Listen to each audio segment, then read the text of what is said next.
Right, in the spirit of quarantine, we are here on a video call because that's all we can do. And this is the first edition of Adda Talks. I have with me Nikhil Popat, Soumen Parmar, and Aditya Thakar. And all of them have been following cricket for as long as you can think of. My first World Cup was 2003. I'm pretty sure all of them have watched previous World Cups as well. And because it was 2003, I watched cricket from 2002, and 2002 was the year where I first probably spotted Michael Bevan, spotted any batsman. I had no clue about others going on if you go back slightly beyond that. Now, Michael Bevan, for me, when he scored that second ODI ton against New Zealand, I guess, in a run chase, that was fantastic. I used to have a yellow jersey some way or the other. Somebody has just thrown it at me when I was a kid. And I used to carry that and just try and imitate Michael Bevan. I was a left-hander, much more dodgier than Michael Bevan. But I used to try and imitate. And that is probably my memory. And he went on to become the first such guy that you could point a finger and say, okay, there is a finisher. Well, the floor is open now. I'll try and ask each one of you, who do you think is a finisher is? And who do you think is probably, the best of the lot? We'll start with Nikhil. Go on. Yeah, so as you rightly said, I think Bevan was the first guy who people actually started calling as the finisher. And I think a lot of it goes with the notion that a finisher is somebody who's taking you home. But that is necessarily not always the case, because the game is actually divided into two things, if I want to just broadly break it out. One is the guy who's anchoring the game, and the guy who's closing the game for you. So anchoring is the game is like if you're chasing 250, there is one guy who's ensuring that you're not behind the game at any point in time. That guy is eventually take the matter from there. Not just ensure that the run rate is mentioned, but if the wickets are falling, he has to ensure the attack and anything that happens with him, he has to factor all of that. And which is why I think the name, the finisher, is well good to hear. But I think it's a biased term because not always are you setting up the game. Sometimes you're just helped by the guy who's done a lot more hard work than you. Just to add to that point, Aditya, I'll come to you next. Now, the role of the finisher, as we sort of have seen, is someone who just keeps his head down where others are losing it. Somebody who takes the ones, converts them into twos into threes and so on, runs hard and all of that. But that's sort of an expectation that you go out to bat when you're batting 4, 5, 6, 7 is just enormous. And from there to take your team out of trouble, I think that's the reason it's probably one of the most thankless jobs. And I would really want to ask you people if you think there is a bad finisher as well. Because you will be judged on your bad days, I think, as just like a goalkeeper or something of that sort. Go on, Aditya. Yeah, I think to an extent I do agree with Nikhil also that, sometimes it all happens that you forget the good work that's done by someone when you talk about a finisher. But I've always believed, a finisher's biggest challenge is the fact that he is most of the times batting with people who are doing you a favor by holding a bat. It usually goes on to that level because you're usually batting with at number 7. It's pretty much, and coming from India, we've known that in the 90s that it's not just Sachin out, everyone out.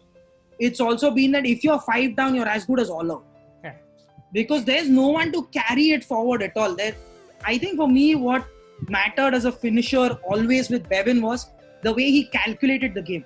I think that's where Bevan earned his tag as well, right? He calculated which bowlers to attack, which batsmen he could trust. And I think that's not just gut feeling, right? That's also a way of sort of pushing the other guy on and to understand the value. Glenn McGrath talks about it so much, right? That Steve Waugh owes me a few centuries for the only fact that I survived 60 deliveries in a test match. And that's absolutely correct, because if you look at it and someone tries to be the hero, and you can't blame him when he comes in at number 11 if he does that. The point is for the other guy to hold his head and tell him that you need to keep your head here.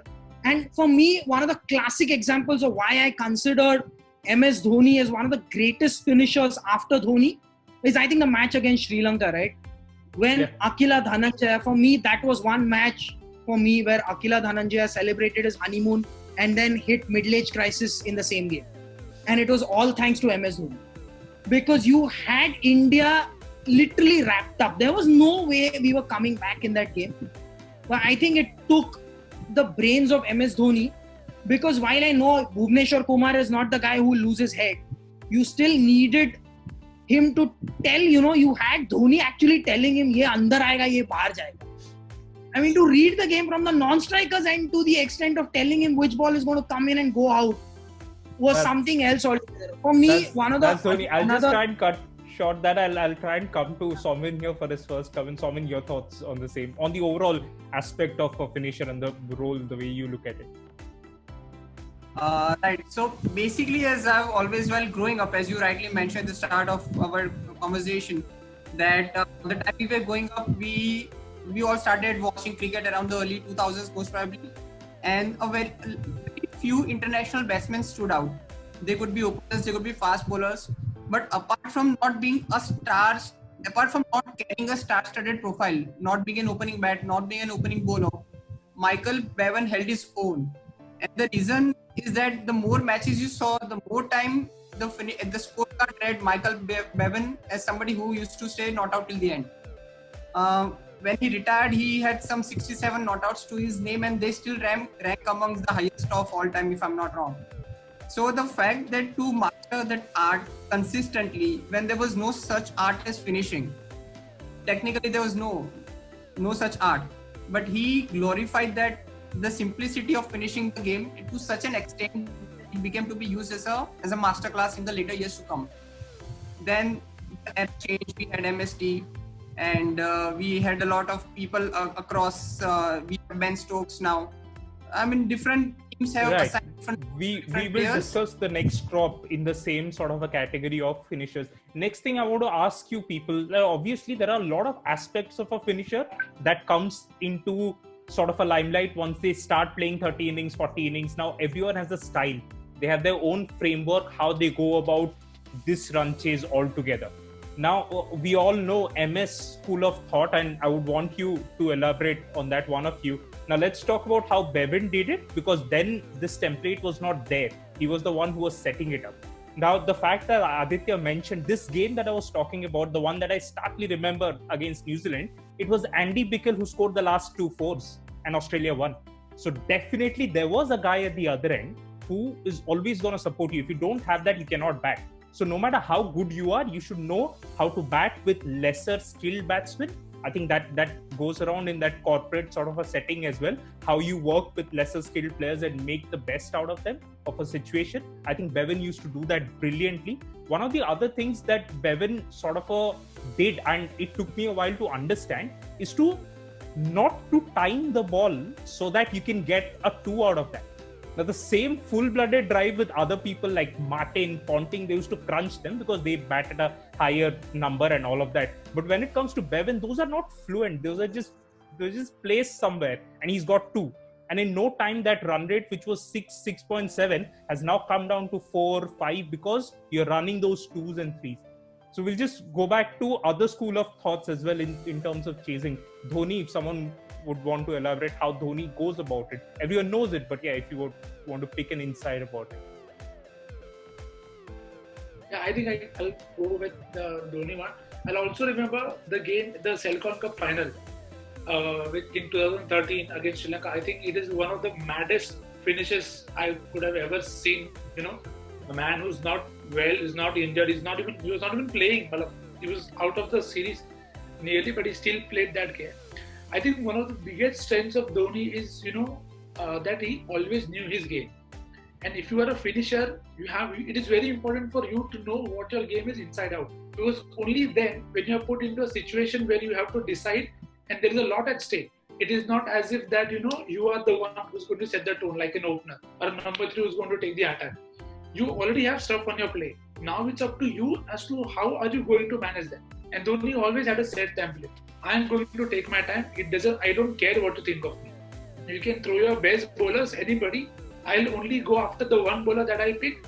Everybody else, I'm going to time my innings. There will be no risk. I think it is something I've realized very late, that you don't see Dhoni getting out to a bad ball often. Like, you don't see Dhoni throwing his wicket. That is because he knows the value of his wicket, and it takes a good ball to get him out. So that is what I think is the biggest strength of Dhoni as a finisher, that he always knew his game. And because he read the game well, he could tell it to his partners that, this is what is going to be the plan. So let's not do that. Let's not fall for it. Like in that Salcon Cup final, I'm sure he would have instructed Ishant Sharma on batting masterclass there and there itself from the non-strike rate, just to hit the strike, and then to have that confidence. Okay, no matter what happens, I'll see. He was happy to take the blame, and that is as you said, it's a thankless job, and you won't see the coming cricketers getting that level because the understanding of the game is not there, or they lack the game awareness, is what they call it. That you want to hit the big shot earlier. Yes, you can do. Everybody will have their game, but if you're not helping your team win, I don't think it helps. Right, just before I come to Aditya, you said you need good balls to out Dhoni. You need good balls or probably a leg spinner. Whatever you can find quickly, get him. Otherwise, he's gonna win you the games.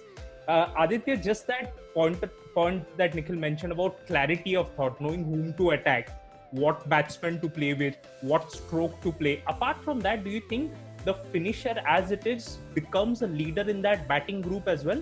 No matter what happens, even if he's batting 6, he's someone who's probably talking to other people, who knows that no matter who's there from top 6, I will have to be there at the end. So I think in a way that Dhoni was the captain, it probably helped him.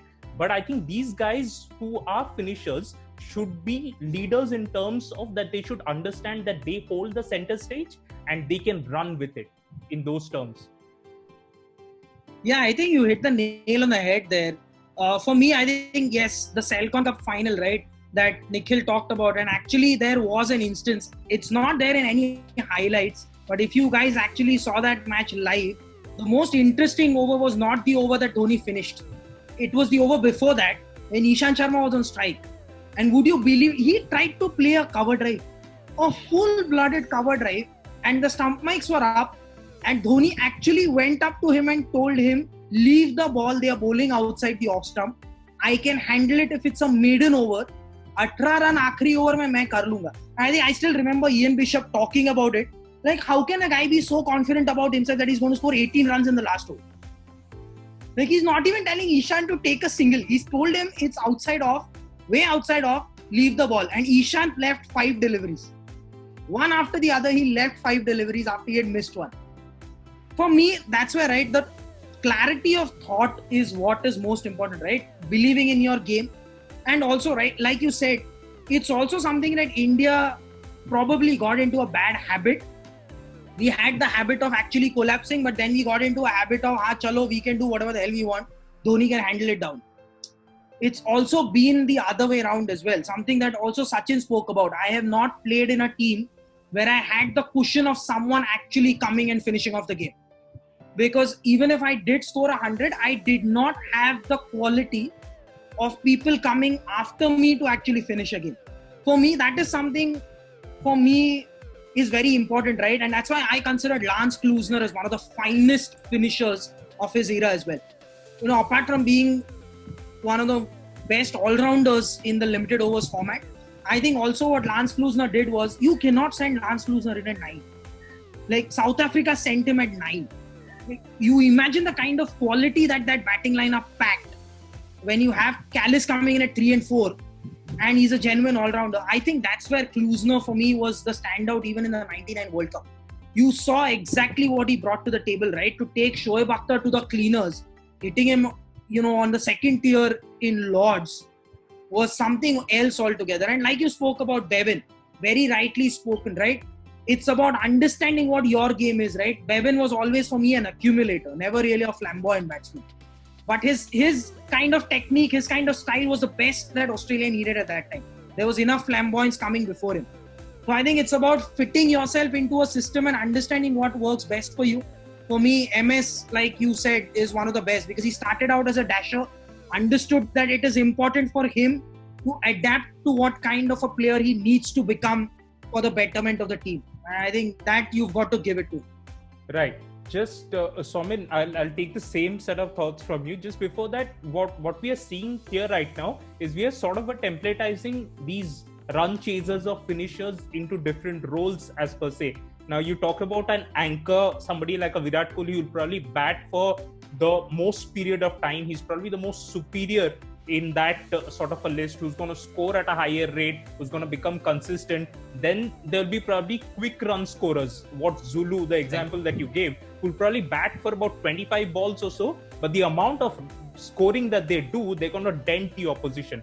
Then there is somebody like a Dhoni who's going to probably bat with a slightly lower strike rate than what is required, but he's going to bat it till the end and probably finish the game. So I think, yeah, there are templates to it, but yeah, you just have to be sure about what your role is, and you got to move on with that. Right. Comment whatever you're going to add to that.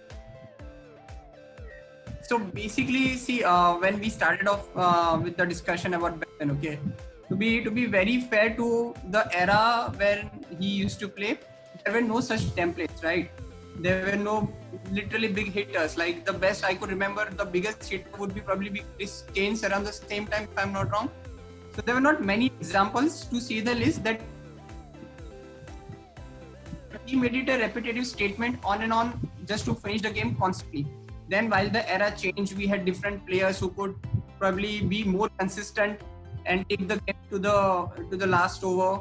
We had MS Dhoni, but again the game had changed, and that's why the need to finish it in different formats had come to the fore. When there was Bevan, irrespective of how many wickets they lost, it was his simple job of running the singles on big Australian grounds and just guiding the team home. As far as MSD is concerned, he has more qualities than just being of a finisher. I mean, he understands the ground angles like nobody else's business, even if it's an away venue. He knows more than the umpires on which player is yet to bowl. He has that scorecard ready in his pocket. So basic this nitty-gritties of the game, and as one of us rightly mentioned that he guided Ishant Sharma from the non-striker end. And what else can a player do apart from not holding a bat? Okay, this is the limit. So yeah, I mean, I think that MSD as a finisher has done his job more than on numerous occasions, not just with the bat, but as a from the non-strikers end as well. Because everybody knows that you don't have to contain just MSD. You have to contain somebody else whose mind MS is driving, Yeah. So, yeah. Absolutely. And MS controls you even after you have gotten out. If you have hit the ball straight to the fielder, he'll ask you to cross. He has that authority when he's right there. Exactly. I'll come to Nikhil with that sort of a point of view that, okay, these are perfect. We are just talking about the things that he's done great, and it's gonna be great if you're on the winning side of your things. Mike Hussey, who's again a brilliant finisher, says this in a lot of press match conferences that when I'm in the middle, when the pressure is on, all I think about is the amount of joy that I'll get once I finish this game for Australia, because that's the high point. That's what drives you. But when you look at the job of MS Dhoni has most runs scored batting between 4 to 7 in winning causes. He also has the most runs in losing causes as well. So there will be days that it's not going to go for you. There's probably a better bowler. Right. How do you plan in that sort of a frame of mind probably, and that fear of failure? How do you lose it, or how did Dhoni did it probably? What do you think? I think India in that sense was very lucky that a lot of good Dhoni days came at the early part of his career. Because I would say once we had that game in England where he refused strike to Ahmadi Rayudu, ever since then it's as if the tide has turned completely against him. Because I'll recall a very clear incident of the India-West Indies T20 in Florida. Well, KL Rahul scored 100 and India needed 2 of the last ball to win the game. There, he was dropped on the first ball of the very over at short third man. The last ball, Dwayne Bravo was so confident that he pulled the same ball. He got him out in the same place. And then in the post-match interview, he said, I knew that Dhoni will not take risk. I knew Dhoni will first want to ensure they don't lose. And so he'll take a safer option, which is also the case that happened with Dhoni in the game against Umesh Yadav. He scored 25 runs. He had to score 25 runs. He hit so many runs, but for the last ball, he opted for a conservative approach. And I think that to me summarizes Dhoni the best, that even for somebody like Dhoni, he was very happy to play the big shots when he knew that was the only thing that he had to do. But the moment it was like, no, now I can do it, even he felt the pressure. against a better bowler, against a better brand, because people started to know what he's going to do. And I think that is the biggest challenge for a finisher, because you can do it at the start of your career. But if people start to pick you up, how do you then work on your game to ensure that you have more options? Every Dhoni finish is a good one where he's been ahead of the bowler. Yeah. But every time the bowler's been ahead, he's been found short. Absolutely. Aditya, would you like to just add to that? Yeah, I think very simply what I have realized with MS, with all the struggles that he's had recently, is very simply, I have never known MS in his prime to not rotate strike. It's almost like you never had dot balls when MS Dhoni was batting. It was almost that awkward kind of a shot when he used to just walk at the bowler and tap it on the leg side next to the pitch and start walking for a single. It's not happening. Now somehow it's not really, we don't know why he's put that out of his armory, or whether he's not able to do it, or what is the reason. That is really not something that we can decipher right now. But yes, I mean, I still believe he's got the belief to do it. It's just that sometimes he feels that he can take it all on, and then it becomes a little bit too much to take on, which for me was also the case in a lot of recent games as well. But for me, I still believe that for me to blame MS in some finishes is not fair, especially when people talk about the semi-final, right? The 2019 semi-final, when MS actually, everyone said that he batted slowly, right? You cannot expect people to bat fast when you're 4 for 3. That's like your so top three have not hit the ball anywhere but the edge of the bat. You cannot expect a guy to start coming in at number 7 when he should have walked in at number 4 or 5, to then start coming and batting like a Dhoni when he was in 2007. That was never going to happen. But I think with him, rightly as you said, right, with Hussey, it's the drive to, see the team win, right? The end objective is to actually see the team win. With MS, like you mentioned, I wouldn't call it the conservative approach, but I would call it the approach that India never had. India never had that approach. It was always like, if it's 5 down to 120 and we are chasing 230, it's as good as match gone. With MS, it's mostly like, I'll take it to the last over, let's see what happens, and then I'll just push it over. Right. For me, I think the belief is what we've got with MS, right? For me, I have always believed with someone like MS Dhoni coming into the team, finally Indians started believing that chasing is actually something that can be done in cricket. And it can be achieved. For me, that is the best gift that MS has given to us. Belief that we can win from any situation. Right. Just to get back to that note, you said some people pointed out he was batting slow. He was not in the semi-final of Kurla Premier League. This is the World Cup semi-final where your top order has failed. You're batting with I don't know who. So yeah, you cannot argue with his method as well. Soumen, I'll try and take the last segment and I'll start it from you so that we don't go in circles. Just who do you pick are the next crop, or who do you see in this current generation can go on to become, terrific finishers? Let's not compare him with, say, whatever the numbers or standard Dhoni has set. But yeah, as on their own for their team, who can go on and become in this current crop? Well, to be very precise and be fair to all the people who have been given a chance in the Indian team so far, since we are mentioning the current crop of people, with MS's presence, since MS being always revolving in the scheme of things, we haven't assigned that role literally to anybody else so far except Hardik Pandya. So I think if you see the next crop of cricketers, I think the Pandya brothers, to be precise, Krunal Pandya might be such a big surety in the ODI setup. I'll let you pick one more name, just in the short frame of time. If you have to pick one more name. If not, apart from the Pandya brothers, I would still like to give, would like to see Vijay Shankar. It's an interesting thought. I mean, there's always someone who's backing Vijay Shankar. Go on, Nikhil. Just because of the fact that initially he was drafted in the squad to perform one of these roles, which he was later on snatched. It was snatched away from him, right? Right.